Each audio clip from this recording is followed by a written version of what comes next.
The front porch needed to be fixed. It was just a mock-up front porch. Brand new home's minimum code requirement. Sorry, crap.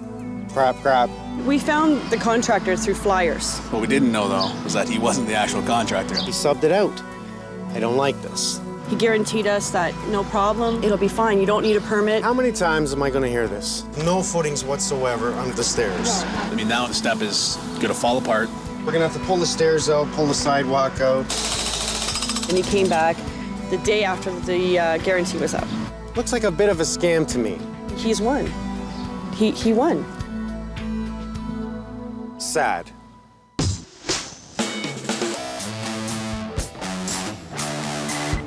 Mike Holmes, look at this. Is that garbage or what? Look, you buggers, they haven't vented anything. This is ridiculous. Everything is wrong. I've decided now to gut it. Take it all down. Mike Holmes, I love you. Me too. You want a good job to keep me in shape? Be a contractor. Unacceptable.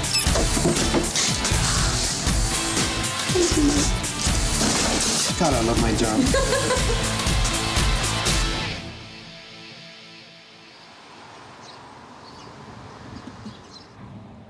Well, we moved here about 7 years ago. It was our first home. Decided to buy a house somewhere for our son to grow up. Better neighborhood than where we were. We were living in an apartment before. We waited for a year for the house to settle, make sure that, the nail pops were through and everything. Go through the deficiency list with the builder. But then after the second year, the warranty's over, we started noticing a lot of little problems, and like the front porch needed to be fixed. It was just a mock-up front porch, so we had to get a contractor to do that. We found the contractor through flyers. He was putting out through the whole area. And we called him, and he came by. It was this sweet little grandpa type, just adorable. He gave us the references, he gave us pictures to look at, contacts, Better Business Bureau reference, all that. So we were quite impressed, and we took the time to look at the references and call them and talk to them, and so we figured, everything's checking out. We're happy. What we didn't know, though, was that he wasn't the actual contractor at the time. He's kind of like a middleman. Subcontracted. In walks a sub, not the contractor that sold the job. He subbed it out. I don't like this. Different name on the van. Weird people I've never seen hopping out, starting my front porch. I'm like, whoa, I don't know you guys. Tammy. Hi, how Nice are to you? see you again. Nice to see you. Jason. How are you? How you doing? Even if the homeowner checks out this one contractor, he knows nothing about the second or the subcontractor. Let's take a look at it. One thing I'll tell you, I love this product. This is actually a very, very nice product. However, if it's not done correctly, what do we have? You're looking at it. We know there is no footings whatsoever under the stairs. We did put a tube in the middle here, probably about 4 feet high, sonal tube with rocks. That's the only support that he put in that I'm aware of. This is supposed to be a floating pad. That's hilarious. It should have been under the stairs. And we want to see footings is what we want to see. Anything that's over 3 steps requires footings. By code, if you have 3 steps or more, you have to have a 4-foot footing to hold them, especially that length of span. That's a lot of a weight load. Over time, it's going to happen. The frost is going to heave them stairs. Now, the pad's not too bad. I do see it leaning back into the stairs a bit, and I take it that that's why we've sunk in that corner. I get a lot of water in the one corner there, as well as on some of the stairs in the center. I don't really see anything to do with a primer here at all. Did he put a bonding agent on He didn't this? put anything on that whatsoever. He just came over and he slapped up some boards, where you can see here. For the forms. For the forms, and then he just poured cement right over the whole thing. Well, one thing that's definitely required is a bonding agent, and they'll just really roll it over top of the concrete, and what that does is it seals the concrete and allows, and it gets sticky, and allows the concrete to bond to it. Who did the rails? I did the rest. You did the rails? Okay. We don't want to hammer nails in the concrete, that's for sure, but at least you're attempting to put up some rails. So anything over 18 inches requires rails. We asked him if we needed a permit and how it would go over the existing concrete. He guaranteed us that no problem, it'll be fine. You don't need a permit. That's all taken care of. How many times am I going to hear this? A professional contractor saying you don't need a permit. How many times do I have to hear this? You need a permit for almost anything you do on your home. The winter came and went. Next spring we started to notice a hairline crack right across. So we called him and he said, no worries, it's Canadian winter. It's supposed to, shift a little bit. We had a 2-year contract. He only gives 1 with cement, but we talked him into a 2. Finally, someone comes and shows up about a year and a half later. Someone they don't even know, a young guy. He says, yes, you have a 2-year warranty. We should address this, but wait just a little longer, see if it gets any worse. Funny. 2-year warranty, year and a half later, wait a little bit. And he came back the day after the guarantee was up and told me there's nothing he could do and too bad, and if I wanted to, I could take him to court. But he's not giving me any money. He's not fixing it. He's not even going to try to attempt to patch it. He said, basically, go to hell. I heard something that this man called the government. He actually called the city on me because we phoned afterwards to find out if we could hire an engineer to have them to come and watch the teardown to see what was done incorrectly. And they said, no, they don't do that. But they said, oh, by the way, somebody did call us and tell us you have 2 porches with no permits. Homeowner asked the contractor, do we need a permit? No. At the end of it, what does the contractor do? Phone the government, say they don't have a permit. It's heart-wrenching to know that somebody can take your money and then stand on your own front porch that's ruined and tell you where to go and then walk away. And he's won. He won. I mean, now the step is going to fall apart. And we called around probably 20 concrete places between the two of us, and nobody would come to the house. We think word got out that we were trying to go after this guy, and it looks like he's kind of spread the word to his friends in the area to badmouth us. We just said, enough is enough. There's nothing we can do. It's very frustrating to pull up to your house every day and see it in tatters. And you work so hard and you spend all your money on it, only to come home to see it broken. Do we feel scammed, though? Now we sit here and talk about it, yeah. Definitely. I do feel scammed, definitely. Definitely. What's with these dormers? This is It's a mess. the saddest dormers I've ever seen. About a month after we moved in, the builder had one of the trades come in and put these boxes basically on top of our roof. The only theory I have is because in the area where we are, pretty much directly across the street was the sales center for the rest of the development. And I think what they did was they just put the domers on to make it look bigger than it actually was. Okay, I can see he's just slipped under the shingles. I don't like that. Now these dormers, they are a piece of absolute crap. I've never seen anything built so poorly. There was a clause in the contract, it was a builder's clause that said that they could do slight elevation changes. However, it was slight elevation changes while building the house, but they took that to one extreme further and did it just shortly after we moved in. I'll tell you what I'm gonna do. I'm gonna take down them dormers, I'm gonna fix your that'd be roof. great. They are awesome. so ugly. Is that okay with you? That's no wonderful. problem at all, That's yeah. excellent. So, For 7 years, day it's one, been basically. one thing with the builder or the contractors that we've hired or the city. It's been one thing after another. So now, I'm gonna remove your rails. Okay. I'm gonna have to pull out the steps, pull out the pad, Wow. chip away until I've got this off the top. We'll do an interlocking stone pad and a nice curbing effect on your grass. Wow, that'd be wonderful. And I think we'll take it around your flower garden as well. Myself personally, I just want something that you can walk up and not have the fear of tripping over loose concrete. I just want something safe. I want something pretty. We're gonna go get a permit. We're gonna take this out, and we're gonna do everything correctly. Thanks, man. You're welcome, Jason. Thank you so much, Mike. Tammy, we'll be back. Keep Good smiling. to hear. Thanks. Here to pick up your permit? I am so. So we're gonna have to pull the stairs out, pull the sidewalk out. Well, we can see definitely there is no footings at all in here.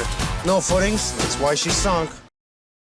Homeowner asked the contractor, do we need a permit? No. I mean, now the step is going to fall apart. At the end of it, what does the contractor do? Phone the government, say they don't have a permit. We were lost. We didn't know what to do. I'm going down to get a permit, and I'm gonna build it right.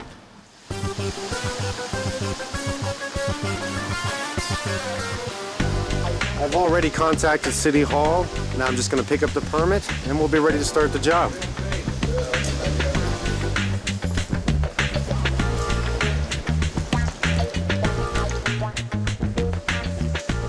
Hey, Derek, how you doing today? Hi, Mike. How are you? Excellent. Nice to see you again. See you. Here to pick up your permit? I am so. Here's your building permit. Beautiful. I've attached a generic detail. Oh, that's a great idea. That just makes it easier for homeowners to look at it themselves, eh? Yep. And any additional information is on here. A couple changes that I made. One to point out is excavations for foundations shall extend to undisturbed soil. So we'll just dig to the existing, however deep the footings are in existing. I'm gonna guess it's 4 feet, but we'll see. It could be 8 feet. It could be tied into the existing. We'll know when we dig it. Yep. Thanks, Chief. Thank You have you. a good one. You too. Okay.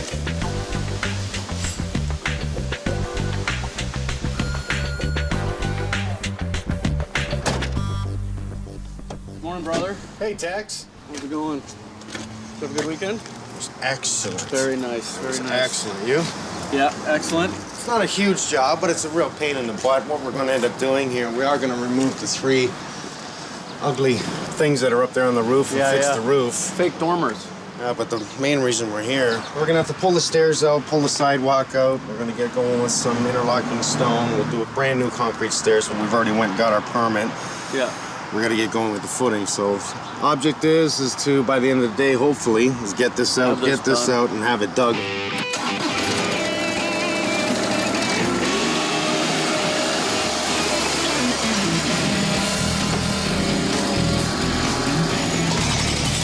Yeah, I get the fun job. You should be wearing these. That's for sure.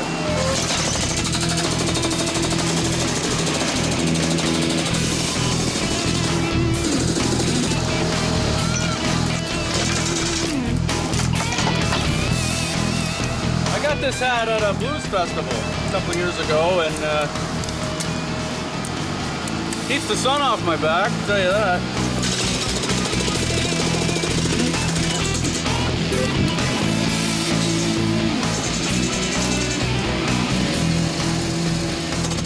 We're gonna have to break open the stairs here just to see if there's footings underneath them.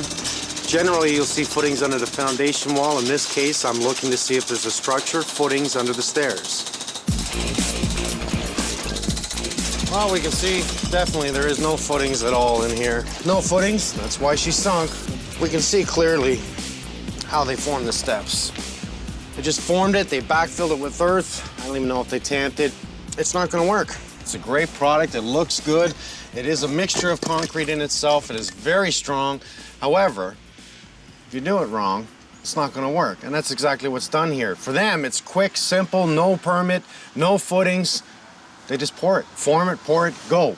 Money gone. Now I'm gonna have to pull all this out. There's no doubt about this. Dig down quite the path. I'm gonna have to go into the driveway. I'm gonna have to pull out these bushes here so we can get form boards down in place and form this footing. I'm gonna wait and pull this off later. And in no time, we'll have this cleaned up and get ready to start digging. And believe the bucket's here now. I'm gonna have fun doing that.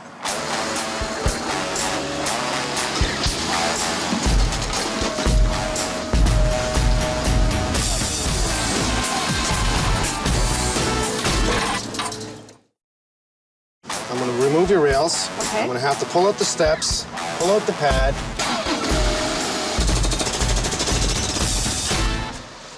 So what we're gonna do is determine our run, which is our tread length, our rise, which is our height. I'm gonna guess at this point it is a 7-inch rise.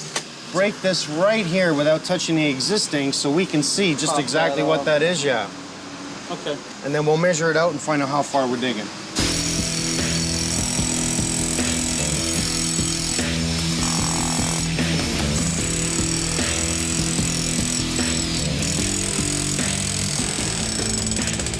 The only thing is now you're not going to be able to get on a right angle and you're going to start damaging it here. Why don't you hit it from the top? 3 inches in or whatever? Yeah, and just come back a bit because that'll be enough to snap it. It shows that they didn't use a bonding primer, which... Good for us. Yes, because that would have been hell.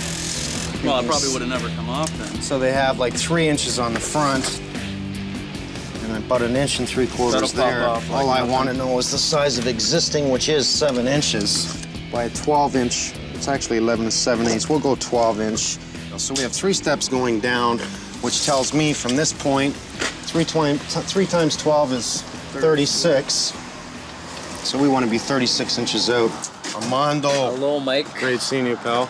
Nice to see We're you. gonna have a little bit of fun here. If you don't mind working with me, we'll just dig this away and take it as it comes. Let's do it. All right, buddy.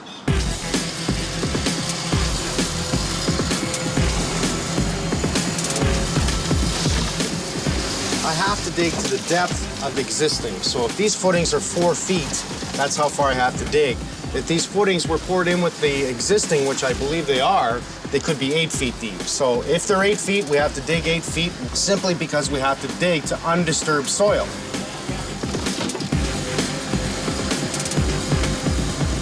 Felt the footing down there. I just took the bucket in and dropped it down, and I felt the footing of the wall here. think it might just be a big rock. Yeah, I can understand why they left it. Yeah, it's a nice big rock. So you think the footings are 8 feet deep? 6 if we're lucky. Okay, I'll start digging beside it. And... Yeah, you're gonna have your work cut out for you.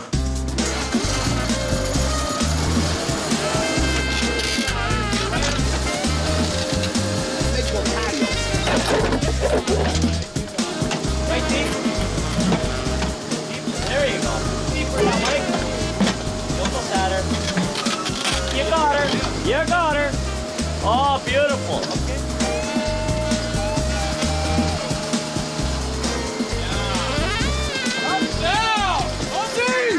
That was my big one. That was not easy, but I love challenges. Well, we're definitely 8 feet deep. No big deal.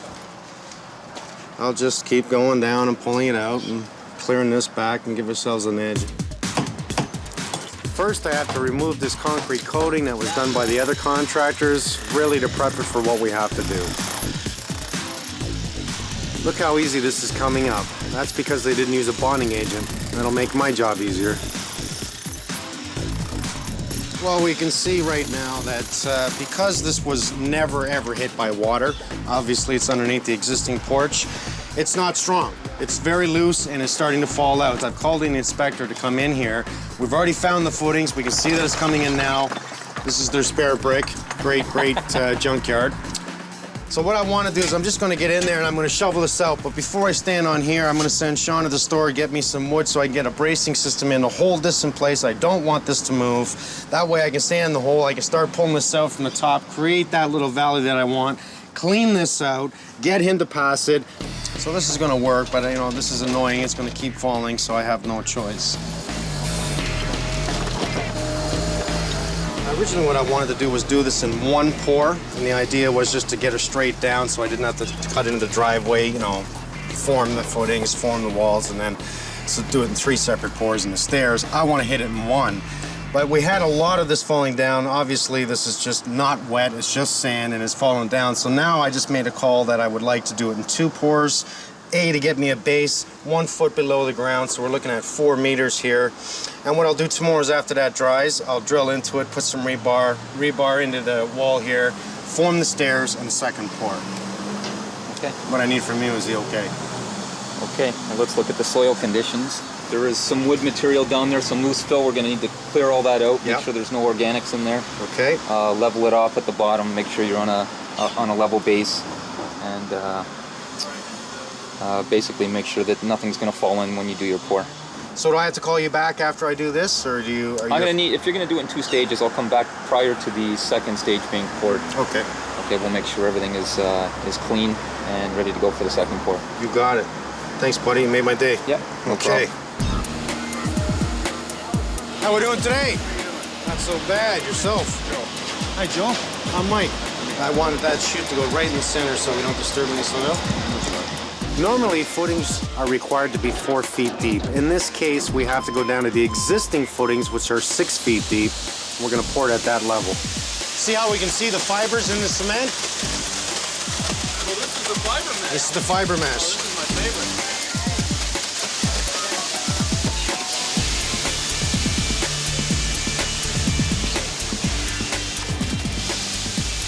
Armando is using a concrete vibrator, and what this does is help us settle the concrete deep into the crevices. It removes some of the air, which helps it fall, but extremely important that we do not over-vibrate to remove too much air.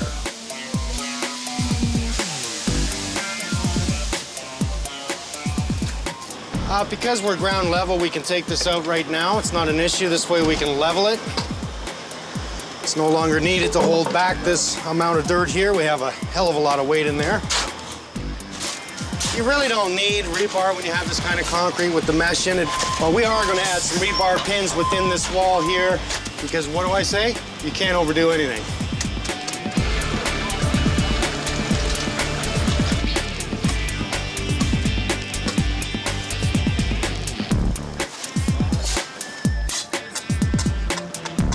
And we're gonna let this set overnight. And tomorrow we'll come back. And what I'm gonna do is I'm gonna board this back section off. Form this off, pour the stairs. We'll be back tomorrow, buddy. Excellent work. Very important that we hold the concrete in this way, that we hold the concrete in this way, so everything has to lock in place and not allowed to move.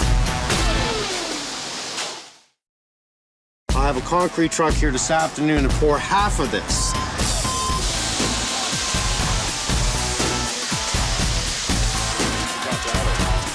So but after that dries by tomorrow, we'll do the second pour with the form in place. Today, we're going to try and get all this removed. We're bringing in some 3/4 crush that we're going to lay out there about, I think we're going to be in the 12-inch range. But I got to get this formed because at 1 o'clock today, we're going to have some concrete coming in, and that's what I'm doing right now.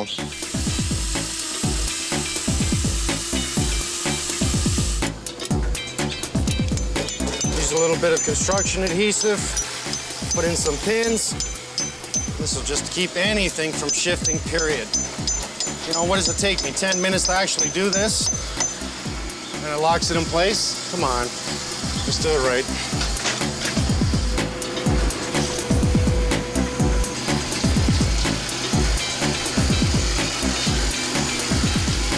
I already know that the tread itself is unlevel. Unfortunately, I have to go with it. I can't just level my stairs because you will see the difference. So I will go with it in a way. It allows runoff to the driveway. I accept. But I'm a level guy and I want it level. I can't win every time. Oh, that's pretty damn good right there. All right, so now we just easily slip underneath, and that's our level and our guide to go for the next forming. Yeah. Now what we have here is we have our 3 steps. What we want to do is hold the concrete in place. We want to build our steps. That's why I chose to use 2x8s, which are 7 1/4, which gives me a perfect step. Very important that we hold the concrete in this way, that we hold the concrete in this way, so once I'm finished this forming, then I've got to brace it so nothing moves out. So much weight of concrete coming in there pulls out on the stringer, then I have a round step. So everything has to lock in place and not allowed to move. Everything's really good here. It's not going anywhere. We have no play forward, backward. It's all locked in, and it's gonna hold it. The inspector has passed the first pour, and while we're waiting for the second amount of concrete to come in, we're gonna lay the base gravel for the interlocking stone. Dean, not so bad. We're gonna do a slump test? We're going to do a slump test and an air test to check the air in the concrete and see what slump we're pouring the concrete at. We're gonna do a slump test on site. The reason we're doing this is just to make sure we have the right consistency within the concrete itself. It is stairs. I want it done right.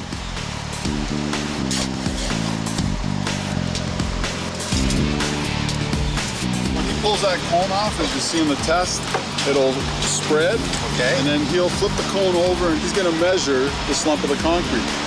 And that'll tell us how wet this concrete is, how much flow there is to it. All right, the slump looks good. Now let's see how much air is in the concrete. We're here, so why not? This is going to be able to measure the air that's been entrained in that concrete. Okay. Basically, what the entrained air is going to do, if you picture an arrow bar, all those little bubbles going through the arrow bar, basically, when that concrete wants to contract when it freezes, those little bars are going to absorb that power, let's say. And that'll stop the concrete from popping and cracking open and having problems. All right, the air pressure looks good. We're ready to pour. For me, the most important point was using a concrete that would dry for me in 7 days and not 28. In other words, fully cured. That's what we chose. Also, instead of so much rebar, which really isn't required for this, we use a fiber mesh. And it's all 1 bag per meter is placed within the truck and mixed in. They just take this bag actually breaks down with water. Just throw it in the truck, mix it up, and the fibers mix throughout. This concrete is going to be so strong compared to any other concrete out there that does not have mesh because they're relying mainly on rebar. In this case, with the mesh, it just interlocks throughout its own self. What a way of doing it.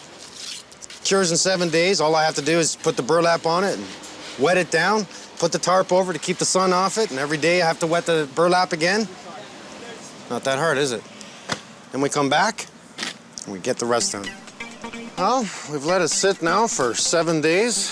Forms come off, we have the roofers in. We're gonna pull off the dormers, repair the roof, start the interlocking. Just gotta take the rest of this off.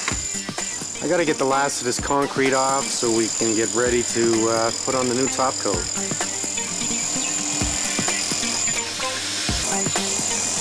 You can see this bonds really well, but it does come off. Doing a little bit of damage with it, but we'll repair that.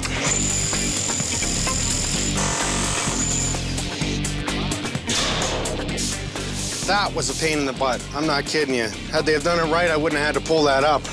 Well, at least now we can get ready for the nice exterior finishing we're putting on this. Ed! Yes, nice sir. to see you again. Nice to see you, sir. How are you? Good, good, good. We're just getting the rest of the stringers off here, the forming boards. What is your process here? What would you like to do? The first thing that we're gonna do is we're gonna get rid of these sharp edges. Now, what's that made of? I'm curious. Hard rock. So rock against rock. Whatever. But it does the job. Excellent. After we grind it, we have to get rid of all the dust with the vacuum or sweep it, and then put a prime coat on. So it's almost in your hands now. I'll just get these other form boards off and away you go. Thank you. Okay? No, thank you. What Ed is doing here is just making sure the concrete's clean. He's gonna burnish all the edges so we have a nice, true finish. Most important point here is adding the bonder. This is extremely necessary. This will seal the concrete and allow the next layer to come in. This is the primer that we are pouring on, which helps bond the jewelstone to the cement that we are working right now.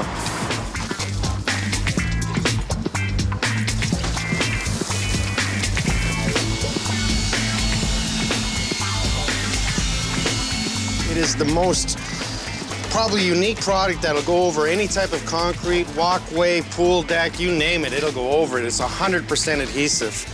And the thrill about this is you can make it look like anything your imagination can come up with. Any color, any choice. You can make it look like granite, you can make it look like slate, ceramic tile. It's twice as hard as granite. You cannot argue this stuff. What's with these dormers? They are a piece of absolute crap. Directly across the street was the sales center. Just put these dormers on to make it look bigger than it actually was. Never seen anything built so poorly. I'm gonna fix your roof. They are awesome. so ugly. Now, the way these homes are built, so cheap. Look at the windows. Sure, it's a nice bay, but the wood in between is nothing but a water trap. I mean, look at the peeling paint we have. I'm gonna go see if that's leaking on the inside. Let's take a look. Hey, guys. Hi, Mike. I was just looking out front, and I noticed we had a lot of peeling paint around your window. Have you noticed any water come in? Yeah, just over here in the middle of the window. That's exactly where it looked. Oh, look at it. We can see it coming right out of the framing. Yeah. Not good. Obviously, this is a key sign you're leaking. Yeah, exactly. So that's something we're going to have to fix. It's just things I hate about the way they're done nowadays. Do you mind if I use an aluminum? I'd like to do like a vertical siding in the center. Okay. Something that's just going to pick up the canopy color, make it look like it works. I just don't like the wood in the center. Right. Oh, that would be That'd great. be awesome. It's nice to see a contractor that sees other little things and just hops in and gets them done, and you know they're going to be done right, and you feel so comfortable with them. That's just, it's so reassuring. It's already 1,000 times better. I mean, it's night and day. We're going to make sure we do it right. I don't want to come back here. I do the job once. Yeah, and again, Mike comes to the rescue. Mike's the man. Okay, the roofers are here. Let's get rid of these dormers. I think they're pretty well made out of cardboard, so I think they'll come down easy. We'll find out when we go up. I talked to the neighbors to ask whether or not they wanted their dormer removed since I'm there, and they said yes, so it makes me happy. It's gonna come down. Notice he dropped in a 1x6 up there, and what that does is putting the ladder against the eavesdrop, doesn't cave it in. Thinking ahead. We don't want to create our own damage.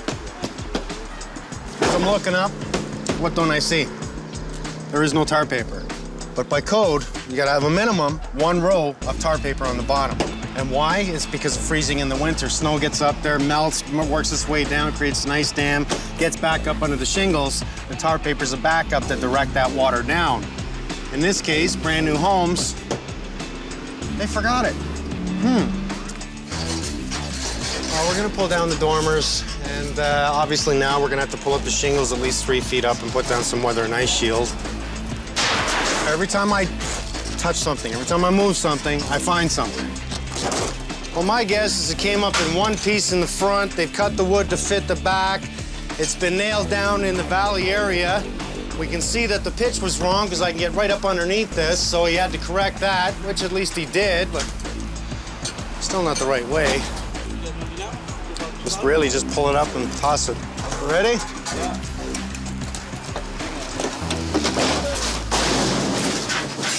Yeah, that was too easy. Too easy. Well, all they did was, the roof was already shingled. These were applied, I think it was 2 years later. They just cut out a V of the shingles so they could get the metal flashing in, which they do have. It's nice to see. So whoever did the dormers on this roof cared. He knew what he was doing, even though it's still garbage. I don't care what anybody says, but at least he did it the best he could. So I'll give him 2 thumbs up.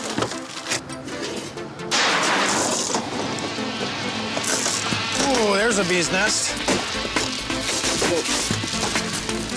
I guess what we can do is just really clean off that area, tip it up, and then lean it over and throw it off.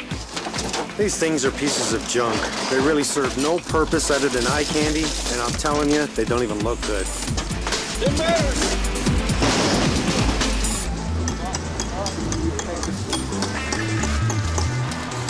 As far as I'm concerned, the whole roof should be covered in weather and ice shield. I would never, my homes, never in a million years, just shingle over wood. I don't care if it's $300 for the whole house. I'll cover it in weather and ice shield. Acts as a washer under each and every nail. Now that we're done throwing stuff off the roof, Ed can get back to work. The first layer is completely dry. We're getting ready to put on the last layer of top coat.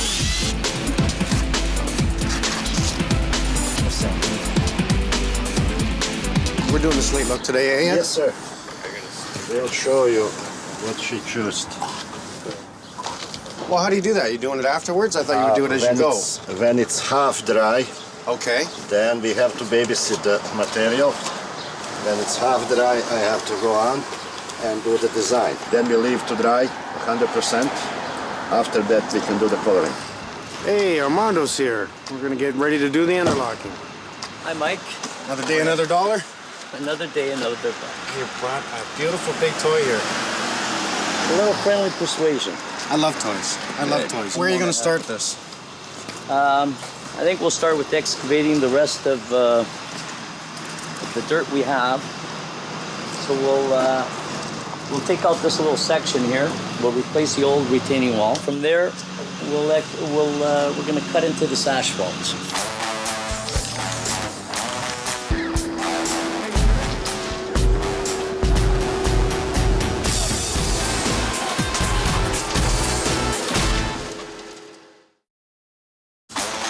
Be a slate look with the border, and then on the front entrance door we'll do the half a circle. It's gonna be like a fan. It's looking really good. It's taking shape. They're gonna make it look like slate. What color are you using on the interlock here? We're gonna use mahogany ash, which is kind of like a brownie taupey, kind of reddish. The jewel stone will pick up on that color, so it'll all look uniform. So we're not gonna go with a gray looking slate. We're gonna go with a sort of a tint with a red in it? That's right. Good. That's okay, correct. Good.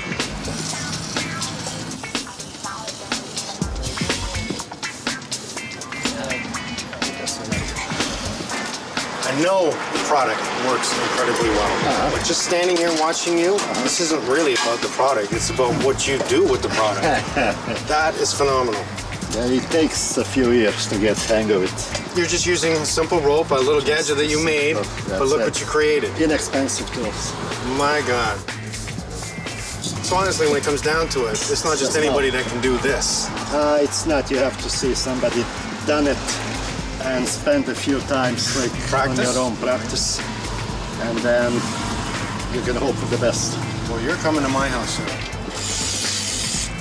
This is where the patience and a little bit of extra you put in pays off, eh? And right timing, because if the material is too soft, you leave the imprints. It'll pull out the edges as Pull well. out. It doesn't cut right.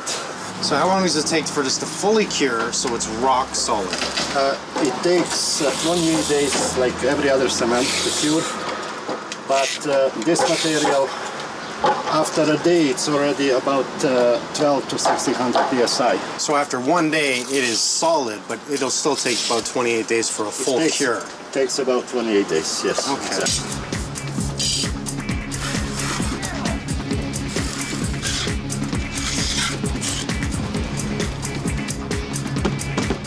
As you can see right here, our asphalt is off square. Yeah. To our stairs. So instead of doing a little cold patch and making it look cheap, I think we'll cut into the driveway and just step it in, step it out, step it in, step it out, and give this a little bit more dimension. Nice.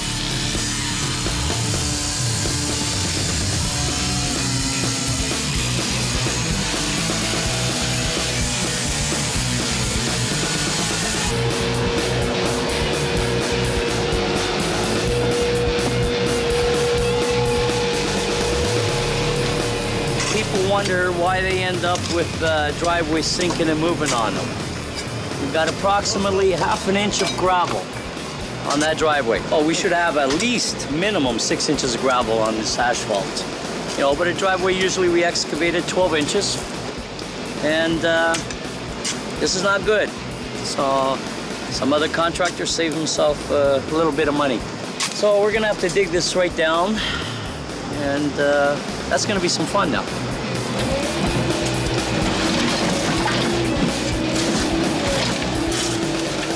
First thing that Armando has to do is dig down 6 to 12 inches because we want a good bed of stone underneath the interlock.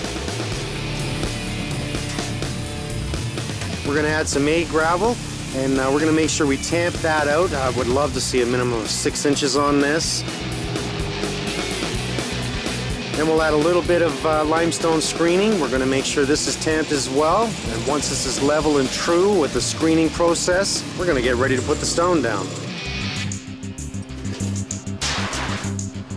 The roofers are just finishing up their work here. What a difference without the dormers. I like it. How we doing? All right, the stone's here. Now we can stand back and watch Armando do his stuff.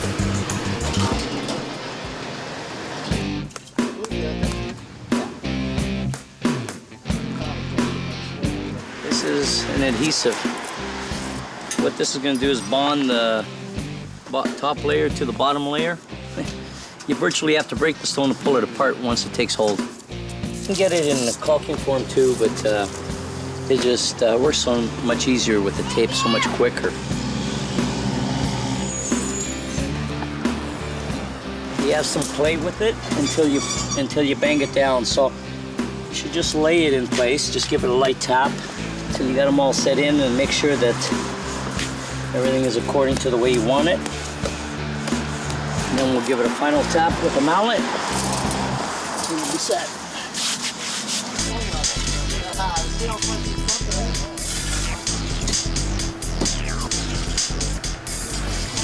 I used the powder, which is the same like the white material that we were putting ghost on. The only thing is we got the dye inside. And we are going with the slate gray as a base, and then we're gonna add the chocolate brown on top.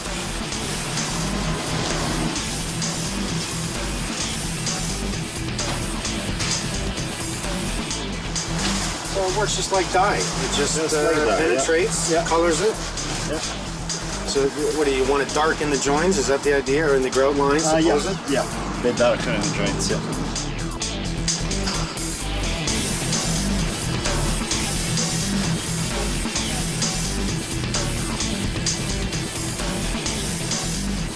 Okay, we're watertight on the roof. Let's make sure we get the issue around the windows taken care of.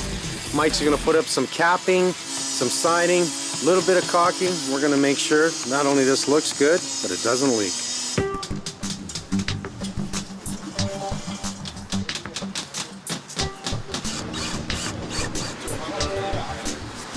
I mean, look at this. Is that not unbelievable? It's not even finished yet.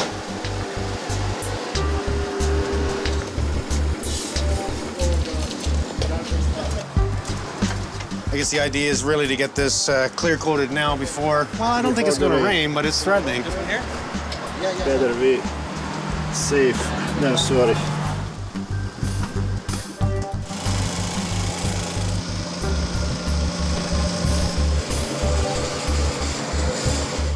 We're gonna go vertical with the siding just for a change of look here. If you notice it's brown, it's gonna match everything else. I like it, and it's watertight.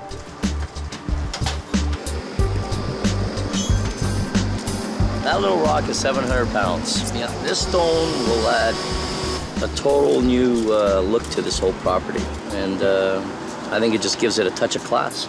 You know, all in all, this will make or break this job. It looks good.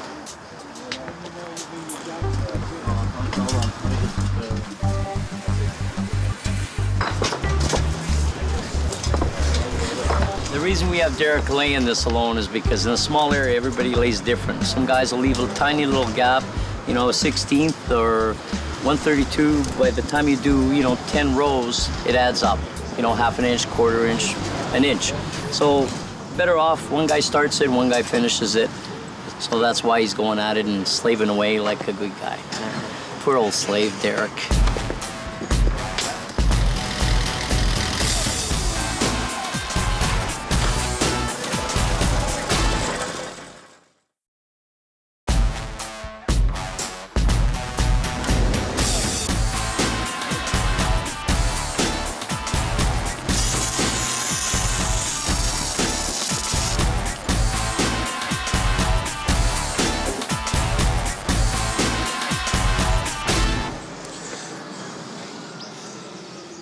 Let's give it back.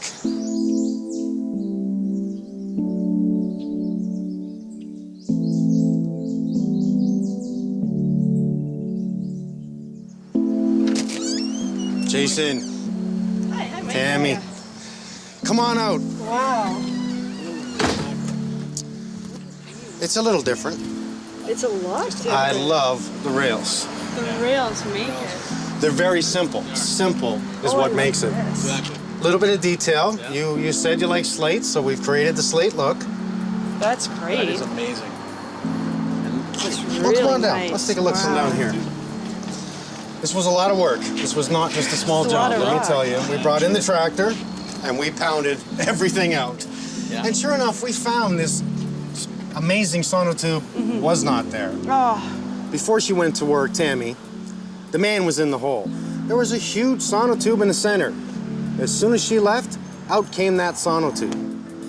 It's a shame that we can't have trust anymore. It really is. One sonotube is not enough anyways. But had he have done that and maybe pinned into the existing concrete, we would not have had an issue. You know, you gotta be here the whole time to watch it. If that's what it takes, maybe you should. Then we brought in one fabulous person, Armando. This is what he's done. it's fabulous. Created the border, the tiles here. I love the way he staggered it into the paving. This is really nice. I like this.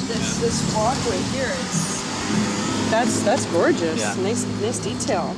If your contractor tells you you don't need a permit, I'm gonna recommend that you call the government and double check that. So if the government says you do need a permit, I wouldn't deal with that contractor because he lied right from the beginning. I love these stones. Yeah. It works, doesn't it? Yeah.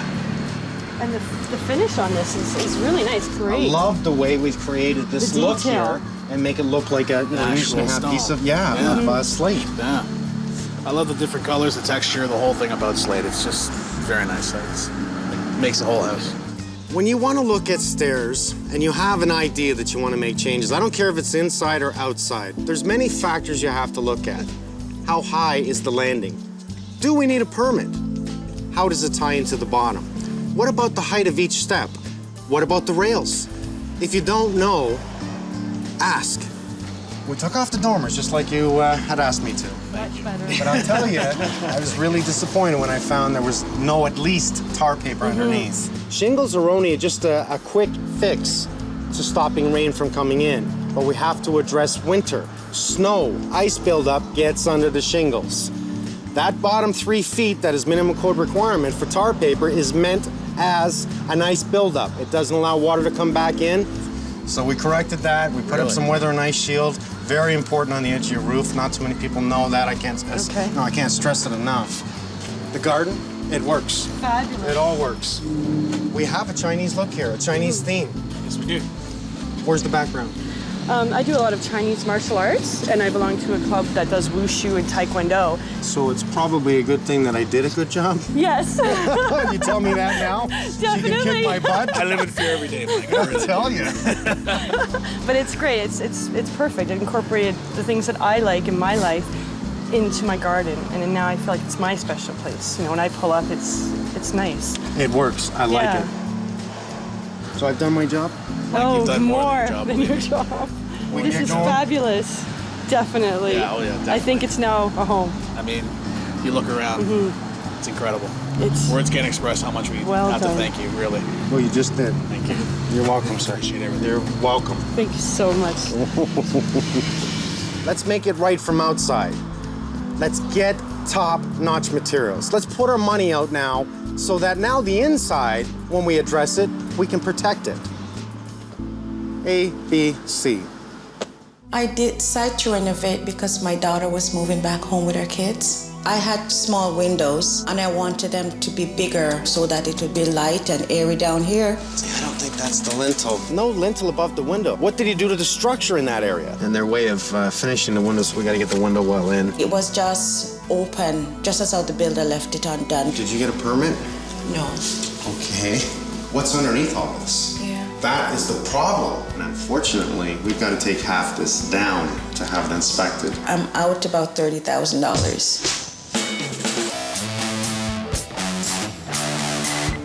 Mike Holmes, look at this. Is that garbage or what? Look, you buggers, they haven't vented anything. This is ridiculous. Everything is wrong. I've decided now to gut it. Take it all down. My contractor loves you. Me too. You want a good job to keep you in shape?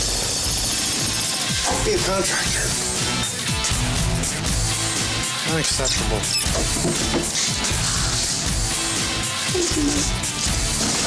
God, I love my job.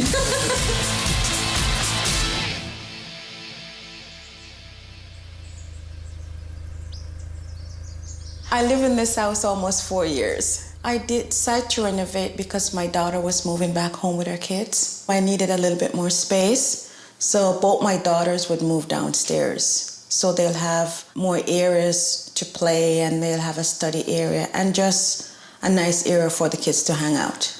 At least I know that they were coming to live somewhere that was better. It was better for the kids and everything because she wasn't living in one of those two nice neighborhoods.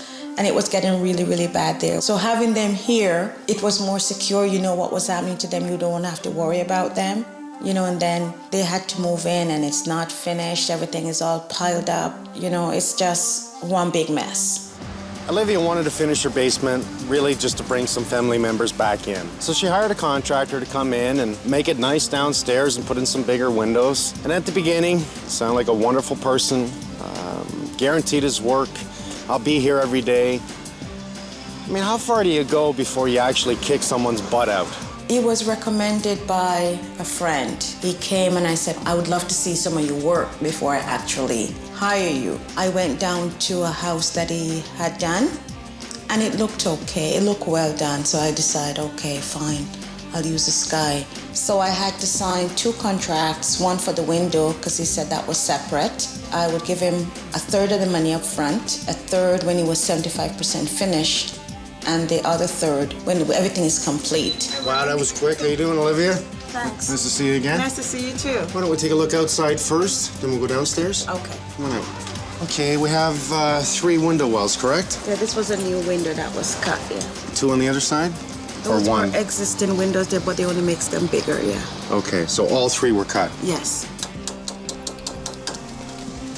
See, I don't think that's the lintel. They've raised it up. We can see that they've cut out the brick here. I don't even see an existing lintel. I had 2 small windows, and I wanted them to be bigger, and I wanted to make another window so that it would be light and airy down here.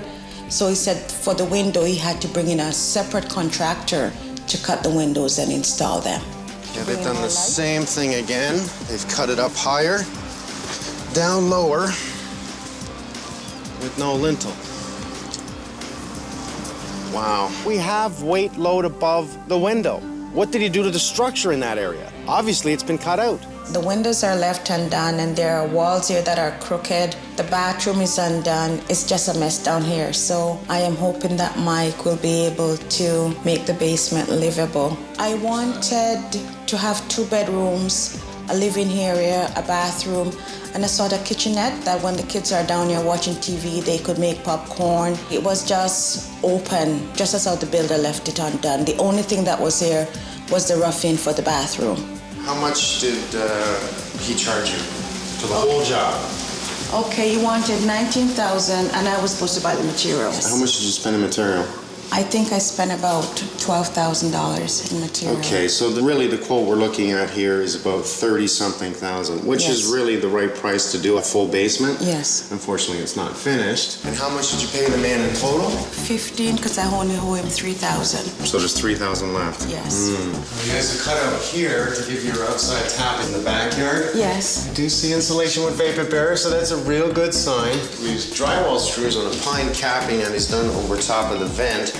Why? We argued over this one because I said, I don't want it like that. What are you going to do with down there? You're supposed to build a box. He could have taken the whole corner and bolted it with an access because we need to get to the clean out of the drain here. I see a wood trim edge. This is doorstop. Now this is a wood edge across drywall. Is this supposed to be an effect? I think it's the fence. I said, why didn't you just drop the whole thing and level it off? And he was saying I was too fussy. Don't worry about it. When it's done, you'll see how good it looks. You started saying she's fussy? This is going to be beautiful, don't worry about it? All illusions. I'm sorry. This is all about deceiving. When you turn the air conditioner on, it's terribly cold down here, but you're not getting enough cold on the upper level. Yes. Did you get a permit?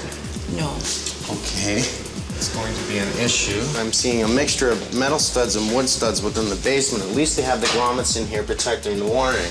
That's what I want to see. But why do a mix of both? Why didn't he just do this either all wood or all metal? Just tells me I have to open this up. Well, here we go right here. There's a junction box. Now, because I can get to it from this point, it's legal. But that tells me we're going to find a lot of that everywhere. What was this little creation here?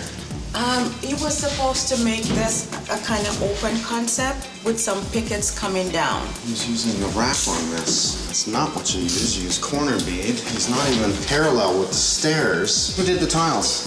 It's another guy that came in and did the tiles. He was probably the only good guy here. Olivia borrowed every single dollar to do this basement. It's not like she had money put aside in the bank. It's not like that she won the lotto and just decided to put some extra money into her home. She did this for her family.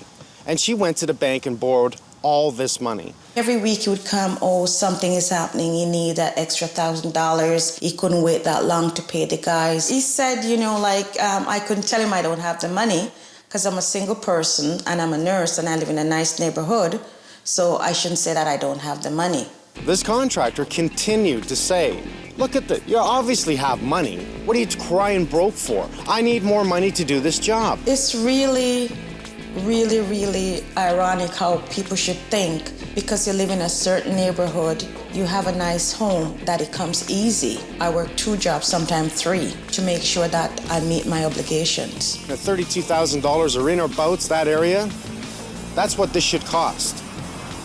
But correctly, not mistakenly, not wrong. I have to pay the bank for this regardless of what happened. You gotta be very, very careful. Because even when you sign a contract, that doesn't say the person is not gonna run off. He's received $16,000 in labor. Yes. He did not pay his trades. No. The deal was, you get the rest of the money when you're finished. I'm not giving you any more money. Good for you. And that's when you walked away.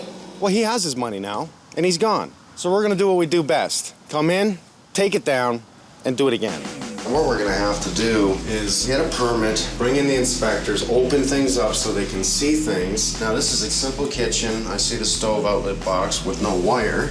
However, as soon as you put in a kitchen with a stove, it turns this into a basement apartment. When you want to do a basement apartment and you have a stove, a fridge, and a sink, it becomes a whole new ballgame. That means its own entrance. That means digging in the side of the house.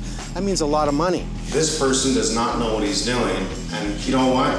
What's underneath all this? Yeah. That is the problem. So I'm gonna bring my guys in here. I'm gonna take care of the permits. We're gonna take down what we have to take down, and we're gonna give you this place back completely finished. Thank you. Okay? Thank you. I go in with the hope that this is going to be right, but I can tell it's not. I'm pretty confident we're gonna find a few surprises. I can only hope that I do not have to take this completely apart. My daughter and her kids were moving home. My other daughter was going to move down here, so the both girls would have been down here. They had to move in, and it's not finished. Their things are in the garage, so everybody's getting on top of each other's nerves. It is depressing because you work hard, you spend so much, and when you come, you have nothing to show for it. We're gonna have some fun today, Des. Let's just start in this room. Let's drop this ceiling. Let's do our knife cuts first. Pop it.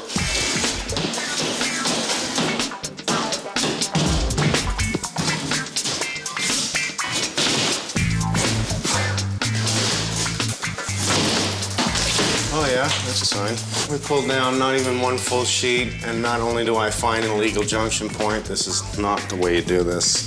We also see the wire running underneath the joist and drywalled over top of it. Another thing you just don't want to do. So drywall the ceiling first, the looks of it, and then put up the interior walls. I mean, always we want to drywall the ceiling first and then the walls, but in this case, this whole ceiling was drywalled first and then this wall was built. So how do you run your electrical? How do you make sure everything is proper? See this? Put the cable along within the sheets itself, plaster it in. God, it's just the beginning.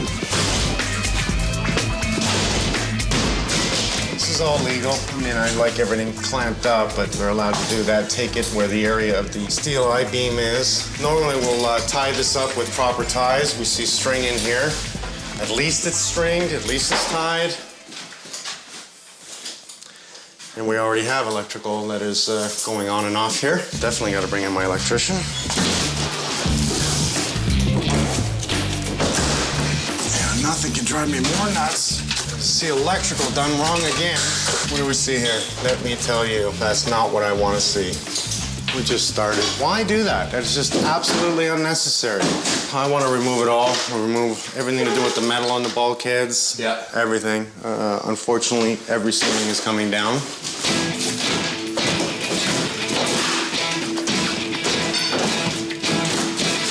Oh, surprise. For some strange reason, this person, whoever wired this house, doesn't like to drill holes, likes to cut lines and join.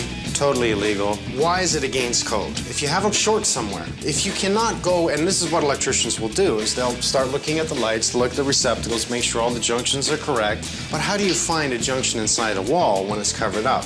So this could be a major issue in the future. This is not the way to do this.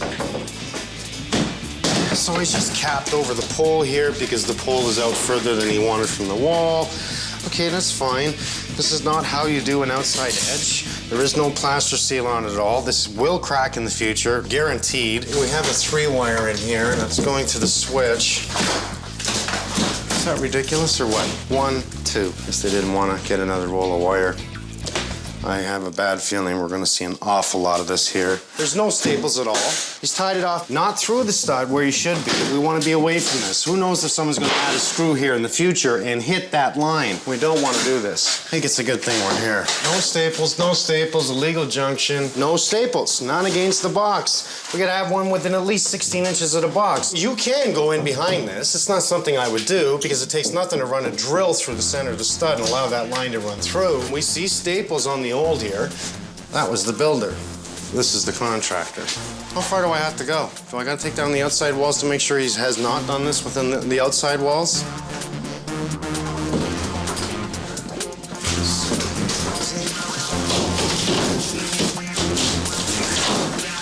This is not the way to close out duct heating. So there's a hot line. Instead of running a vent to the kitchen so there's heat in the kitchen, we have no heat in the kitchen. We do not want to screw right to the bulkhead at all. We actually want to bring this down, bulkhead. We do not want to screw to it. Every time this expands and contracts, because we run heat through it, it's going to move. Wouldn't these also rust too much if there's moisture? Yeah, and it will. You're going to be blowing air conditioning through it, heat through it, they're going to rust. That's right. What do we see there?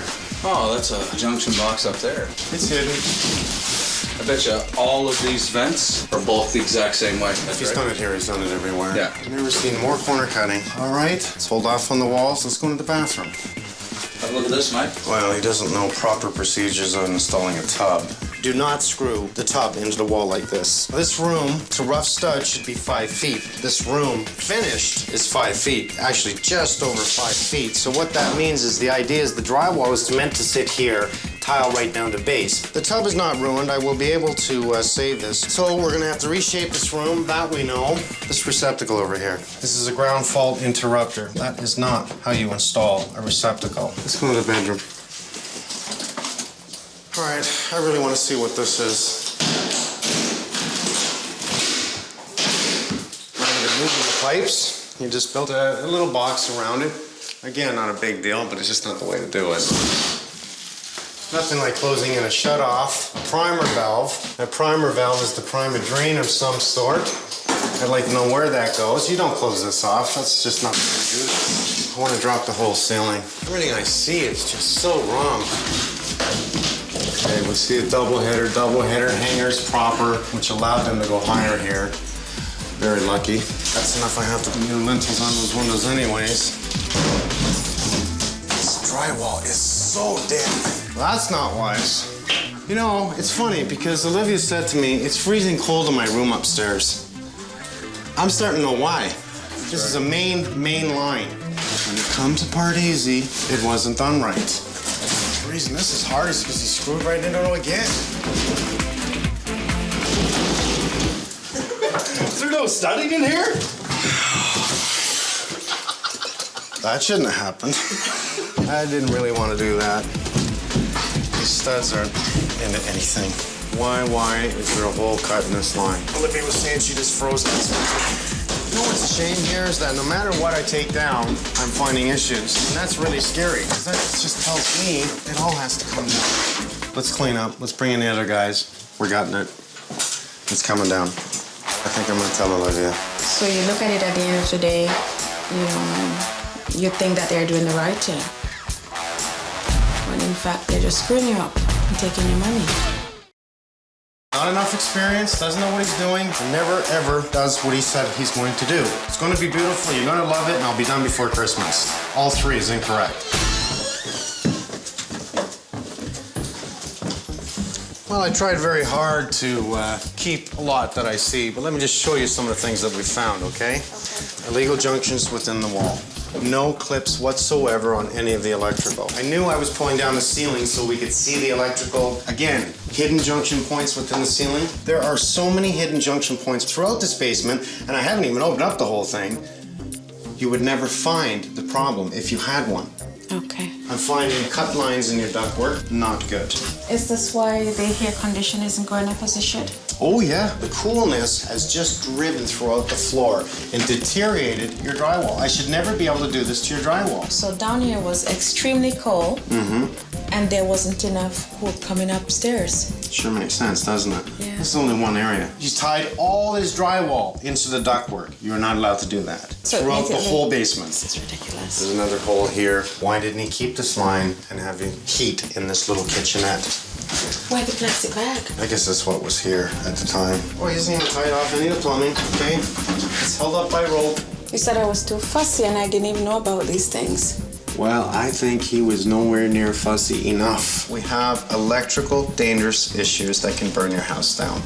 We have plumbing issues at this point, and I still haven't even gutted the bathroom yet, that are incorrect. This is ridiculous. It's enough for me to say I can't repair anything without starting again. I'm going to gut your whole basement. I'm taking down all the studding, absolutely everything, and I'm going to do the whole thing again. Okay. It's not because I want to, it's because I really don't have a choice. Okay. Then we'll show you how it should have looked. Okay. This is ridiculous.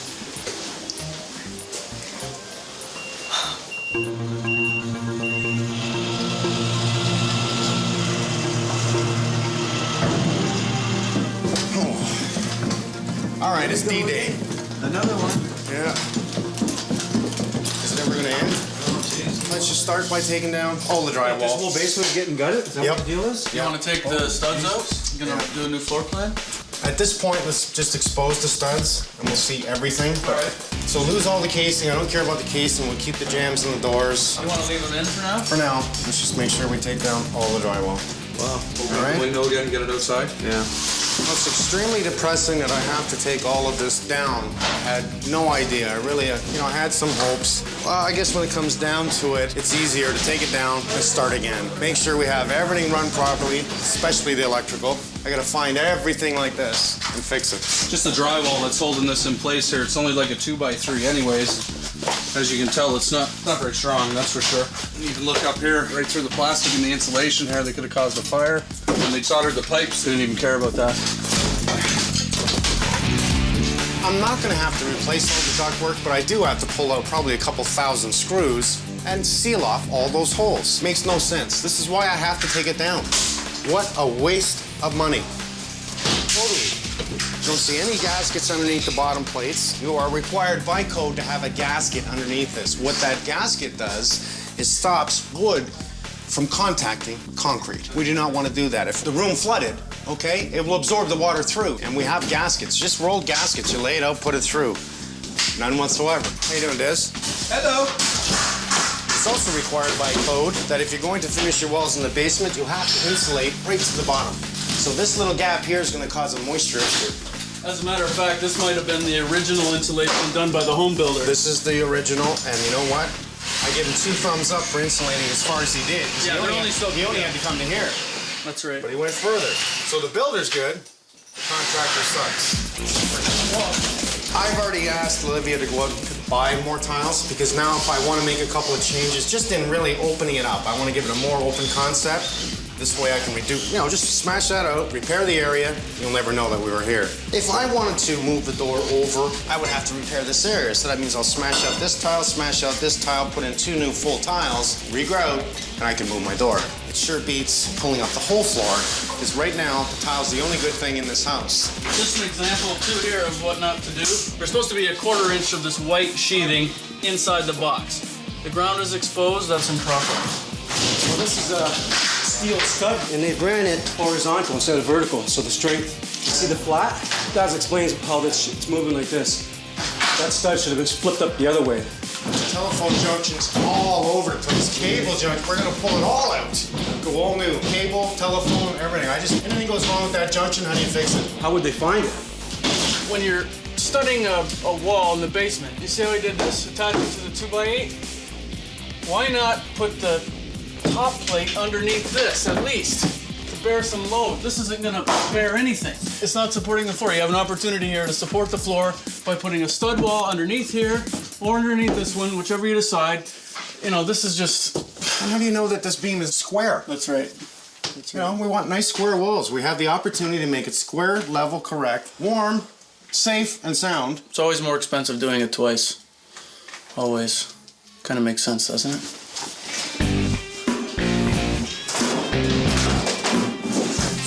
2x2 wall, 2x3, 2x2, 2x3, metal stud. Unbelievable. Well, it's starting to look like a regular basement again. Almost everything is down, we're just cleaning it up. I wouldn't mind starting the outside structure with 2x4 walls so I can bring in the electricians and rewire this spaghetti factory. Doorways, they seem to be fine. The layout appears to be fine. All right, we'll have everything cleaned up and we'll be ready to frame tomorrow. Beauty. Thanks. No problem. Damn good. He's good. He just got back from his honeymoon. Just got married. 5 weeks off. So he's roaring, you know what I mean? He's ready to play. Yeah, I can tell. I can tell. It was extremely cold down here. Upstairs, he wasn't getting anything. I even went and started to change the filter like every week because I figured maybe a lot of dust and everything. I figured that there was something wrong with the furnace that I didn't know about. We've created a bit of a mess here, Brian. Right now, we're just using the window for the escape route of the garbage. So how many times do you see this where people will install new windows and forget to put in a lintel over it? Not too often. No, it's not something I'm used to seeing. This was honestly a window company, and it's kind of depressing to see they just came in, cut it, and threw them in. What are we gonna do, take up 2 rows? I'm gonna try, probably these 2, because it's an angle iron, right?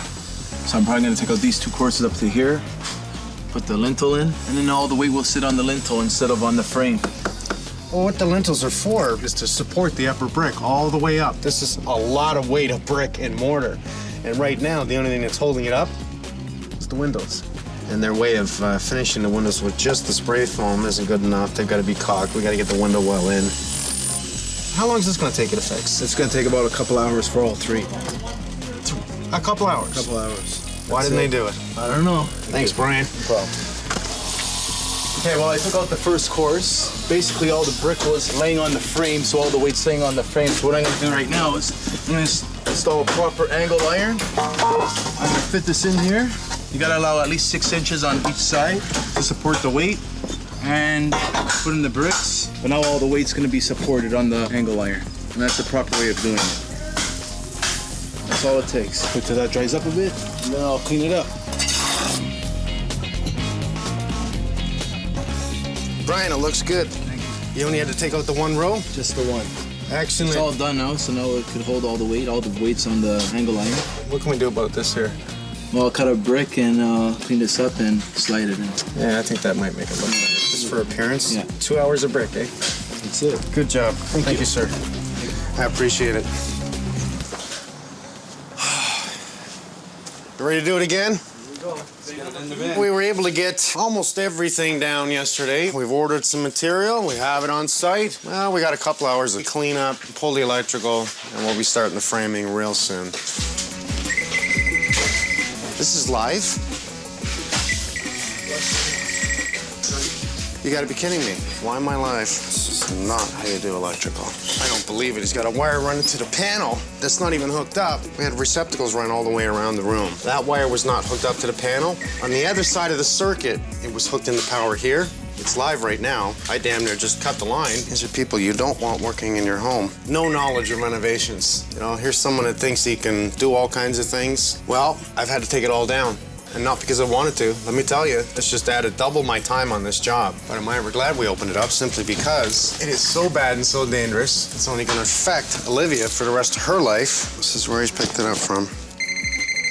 No knowledge of electrical. They come in, they do everything wrong, and little do they know, this house burns down because of their massive electrical mistakes. They're responsible. The government's not responsible. Why? Because they didn't pass it. Once the government passes it, now the government's responsible. But it takes a real tragedy to make something happen. This house has to burn down, someone has to get killed. Then all hell's gonna break loose. People are gonna start being held responsible. As long as nothing happens, nothing happens. Let's shut the breaker off here. Ask if everything's out upstairs. It's all fine now, Mike. You telling me this whole basement's on one goddamn breaker? Oh, isn't that cute? The basement's on one circuit. You know what the scary part is here? Olivia's gone and done all this work for her kids. They're gonna live down here? Can't believe people get away with this. You know, it may sound like I'm bitching and complaining. You're damn right I am. Nobody cares about how people live. All they care about is making that money, getting the hell out of here. And who cares if someone dies in the house that you've created a total disaster of?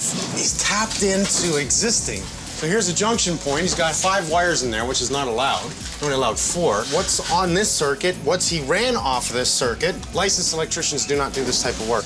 And I'm pissed today because even though we've taken everything down, I'm finding more and more dangerous things. Look at it. I mean, you don't do this. Look at this line here, right through the metal of the return. I don't even know what that line is for. I'm disconnecting everything to do with the basement. All cable, new cable was run, new telephone was run. I'm disconnecting everything and pulling it out. I like to personally build my walls in place because of the unlevelness of the floor. It's not like I can just build the walls, stand them up, screw them in place, which is the nice, easier way of doing it. I want it tight. I have the opportunity to use studded walls as a help of structure. So it just helps pick up the load, although I don't need it because of the foundation wall. But why not? Let's add to it. So that's why I like to build it in place. That's what's going to make the difference. 16-inch on center. We've got just over 7 feet. So I bought 92 and 5/8 2x4s, and we're just going to it here. I came in early from work one day. He was down there sleeping. So that was one of the first clues that something wasn't right. And it's just excuse after excuse. His sister died and he had to go to Jamaica and his van wasn't working. The subcontractors that he had, he didn't pay them. I'm out about $30,000. We have to make sure that we hire the right people. Don't hire a guy that can start the next day. Don't deal with contractors asleep on the job. Stop looking at it that I've got to save money, because you do get what you pay for. Oh, we framed it up for you, Sandy. Great. Took a little bit, but the guys are done. Well, obviously, I've made some changes. No longer bedroom here. We've created a open concept library, TV room sort of thing. So we'll do cable telephone here. Okay. Bedroom, obviously, arc fault. Kitchenette with the bathroom at the end there. This is just a mini kitchen. Is there any sink? Yes, there is. Okay. So it's going to be a 20-inch T-slot, and we're going to have to GFI these. Okay. We can make that the fridge. No stove. No stove. No stove in here at all? Okay. What do you want to do about the panel for an opening? Obviously, I'm going to build a cupboard around it. Don't bury this pipe. Right. Okay, because this pipe is not fused. Keep it open. Yeah, keep it open. Don't bury this inside the wall. Okay. Okay? Let's do it. Great. Okay, Mike. Thanks, Sandy. Des, what we can do is make sure that we get all these holes repaired and all the ductwork. Let's tape up everything with metal tape that we can. So grab your screwdriver, turn it upside down, and dimple in where they put the screws in, because otherwise it's going to be a sharp edge. Now I've got to put some of this metal tape over every hole because we're going to lose too much airflow from this trunk. The air conditioning wasn't working that well up there, and the ductwork had massive holes in it, so we've had to go around and fix them all up, and that should restore the airflow to the first and second level. Excellent. I notice you have the return in, so we have a low floor air return. This will suck up the cold air, take it up, and return it so that we can heat the basement. And we also restructured around the windows to carry load. Excellent. I see that. That's great. We sistered up another floor joist in beside each and every side. We have a double header across. Displace the weight out over the window rather than on top of it. So what we are going to have to do is build this side out to equal here, okay? And then build this out to here. Yeah. So did we do any other window? We didn't need it here, and it's done there. Okay, so we're fine. I gotta go outside and see John. John, I really appreciate you coming by, as usual. Not a problem. You can see this little bit of a frickin' mess they made here. Personally, I think we should dig right down to the footings and put a vertical weeper. Now, I know it's not code, but it should be code. Absolutely. Because how many times have I come to a window well and it's full of water? Especially when the bottom of that sill goes below grade and there is a galvanized window well involved. We do have a secondary membrane here. You call this what? It's Meridrain R2000. And they put it in places where it's very silty material. When it's dry, it's very dense material. Okay. But when it does get wet, it can clog up. So they would choose this material here so that all the dirt is laying up against the cloth. Any water that comes towards the structure will run down inside the cloth, and the plastic is flush up against the wall, so actually no water at all touches the wall itself. It runs down in between the cloth and the plastic, right to the weeping. You think you can do it in one day? Yeah. Pretty straightforward. A couple more hours, we'll have her dug right down to the weeping tiles. Are we digging all at once, or are we just... We're going to open up all 3 holes at one time. There's a lot of stone, that's good. Well, it isn't. It's contaminated. It should be just clean gravel. There shouldn't be any sand mixed up with it, because basically what happens is it packs again. Right. And it really prevents that water from falling through the stone configuration itself easily. We're going to open this up right down to the weeping tile, which is about 1.5 to 2 feet lower than the basement floor. We're going to put the rubberized membrane on there because now that this window well is deeper, this wall became a lot weaker. Right. It is possible for a crack to occur there. Since we are going all the way down there anyway for the drain, I think it would be beneficial to put the rubberized membrane on there now. If it does crack, we won't have to worry about it. So what are we looking at approximately per window to do this? It's $980 to dig down, put a drain in, patch the wall, drainage board, backfill. What we put on the wall is called a hydro shield membrane, and what that consists of is a trowel-on coat of mastic, glass fab mesh pushed in tight to the mastic, one more trowel coat of mastic put on top, and then we push a layer of 3mm poly airtight up to the patch. So now we're reinstalling Meridrain in the area where we took it off. We're going to install it right to the edge and overlap it a little bit so as it goes to the Meridrain that is on the wall now. After we put this on, I'm going to go down there and we're going to cut that weeping tile and tee into it for a window drain. We're going to put our 4-inch drain in the center of it to drain the center of the window well. Okay. Because the new frost level here now is going to be the bottom of that window well. Oh, good point. If we lower the window well, 4 feet below that is frost line. That's right. That's why we want to have that drain in there so that there's never an opportunity of water sitting there. Oh, because it's going to freeze and push in, right? That's right. That's exactly what happens. Very smart. Okay, we've teed the weeping tile into the weeping tile that runs parallel to the footing, right up to the bottom level of this window. So after we attach this window well, we're gonna put about a foot of gravel in the bottom of it to allow for drainage, and there's no chance for puddling to occur in this area. So what we would like to have is some definition in the ground itself underneath that window well, so that our weeping tile sticks up in the center of it, and we'll fill up inside with gravel. Any water that comes goes to the lowest point, and as it fills up, all the little slots around the weeping tile will readily let it in there, so it doesn't get an opportunity to build up and touch any of the sill or any of the window frame itself. This is the deepest window well that you can buy for this size of window.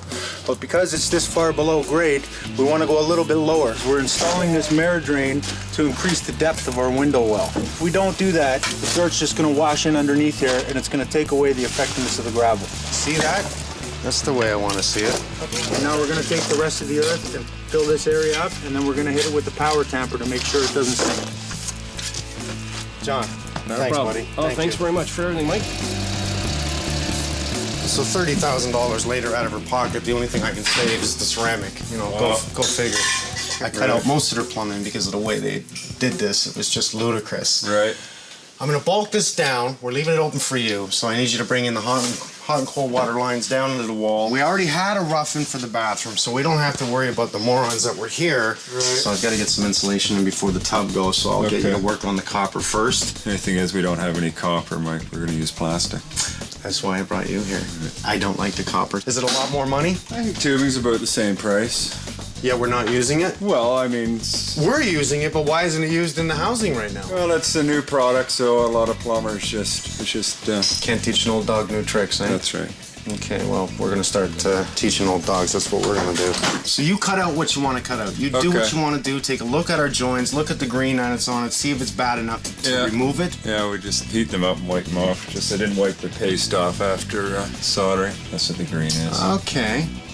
And it's, you know what, that's the little things that we learn. If you wipe that off, it's not going to build up the corrosion. That's right. Okay, well, let's get started. Thanks, buddy.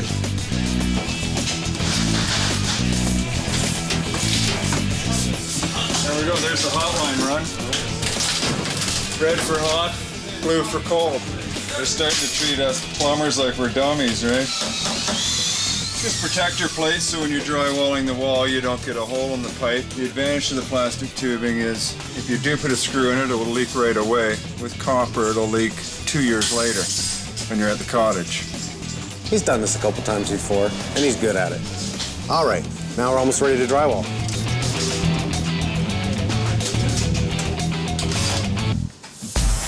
We pre-painted all the basement trim. It actually came pre-primed, so we just threw a top coat on it with the sprayer. Now that it's pre-painted, they'll install it. We'll just have to touch up the nail holes and then one quick finish coat.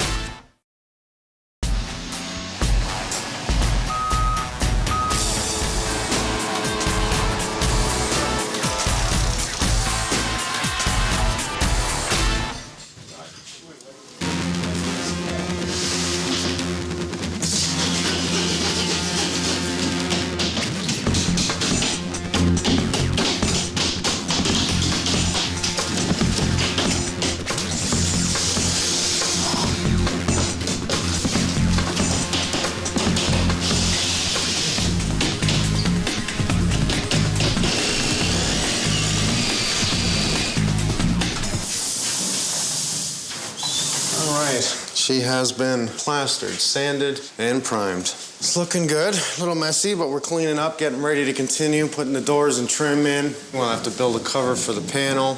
We're looking at maybe 3-4 more days, and we'll give it back. Shouldn't take long at all. What I need for you today simply is to get the sink in. Yeah. And I'll install the toilet, so don't worry about that.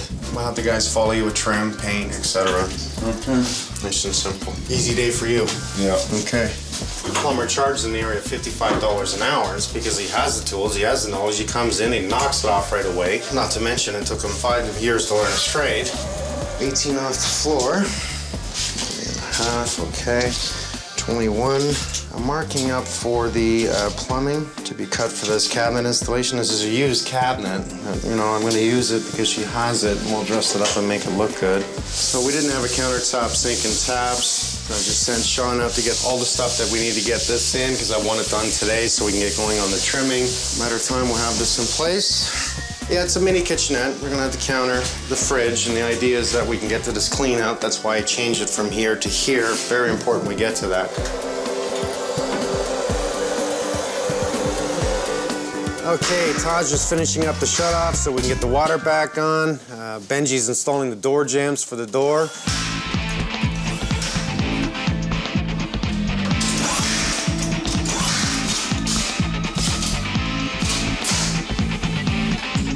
Nice work, buddy.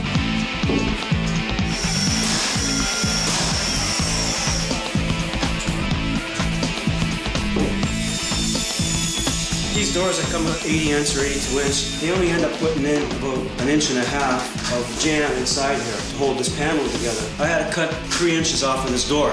So when you cut 3 inches off, you end up losing this jamb. So you end up with a cavity. Here, you can see how it was connected in there. We break it apart, and we get this jamb back, get some glue, and put it back into the cavity. So it becomes straight again.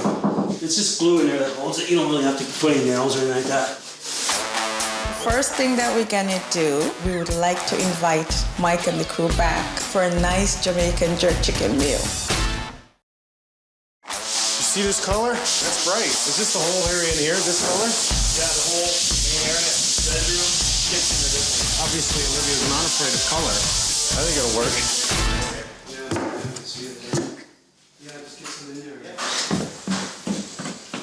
Last day. It's looking damn good. And the final things, electricians are coming in to get the rest of the lighting in, the kitchen cabinets in place, sink and taps hooked up, working well. We're almost there. The color actually works. Olivia picked the colors, and for me, it's not bad at all. Look how nice and open it looks. There's dust on the wall, that's dust, eh? Okay, I have to wipe that down.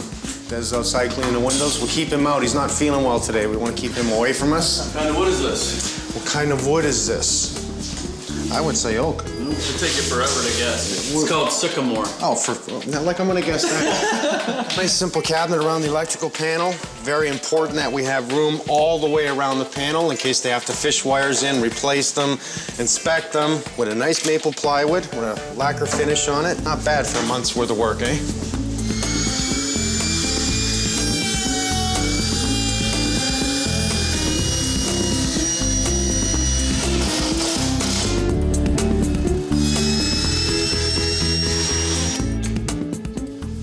The trick to doing panel doors is I do all the panels first. If I spill up onto the door, I'll just wipe it off with a rag, because that will dry and you will see a ridge. So I'll get all the panels done first, and then I'll start brushing the flats. We usually always paint the doors and trim a satin finish or semi-gloss. If it's latex, you try to go with a higher sheen. It's not as durable as oil paint. They are going to be touched and handled, and they will have to be washed. So you want a higher sheen, just so it's resilient to the wear and tear. Shut up, get to work. I love having the new guy. This is Damon. He's a really young buck like myself. He's here to help us, and he's doing a damn good job. This is his first week, and thank you, sir. Yes, get back to work. Get back to work.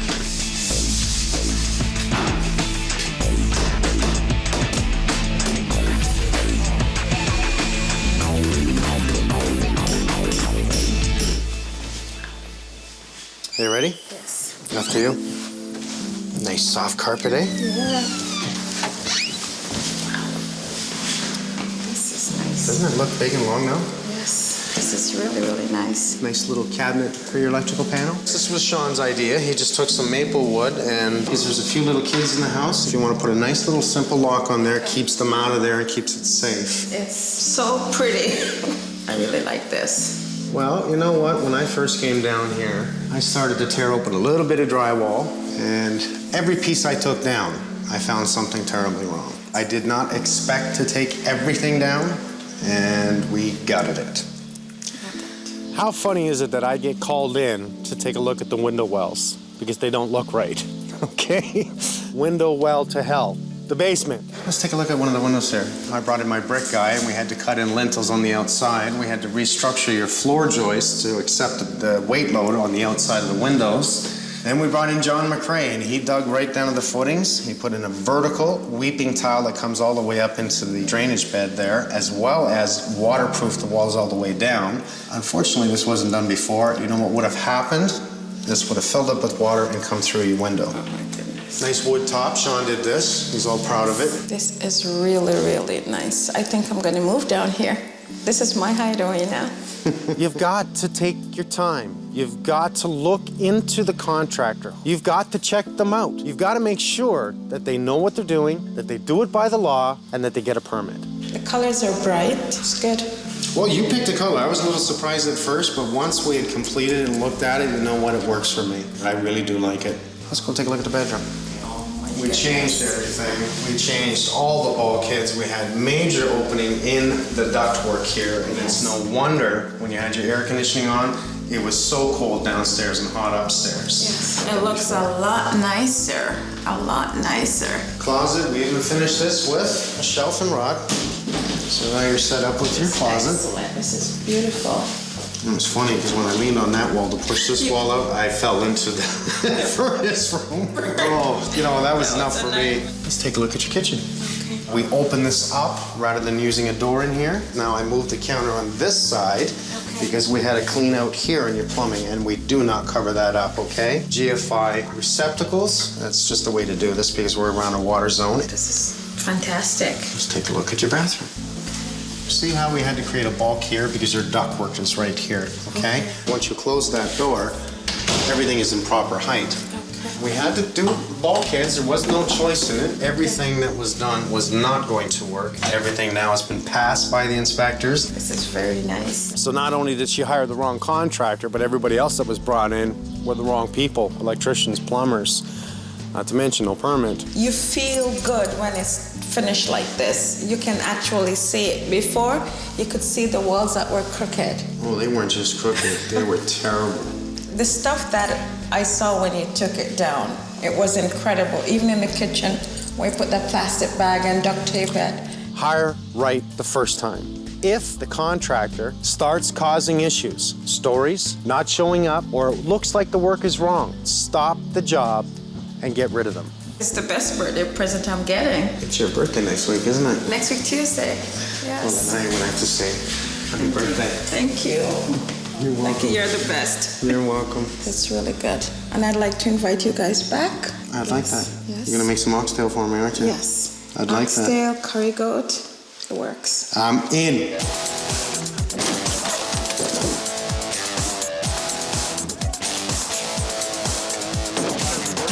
Suit it up.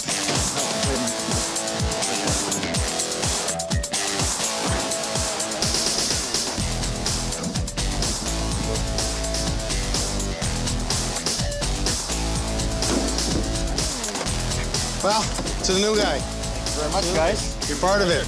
Excellent, man. Good to have you with us. Nice to meet you guys. Thanks for the help, buddy. Great job.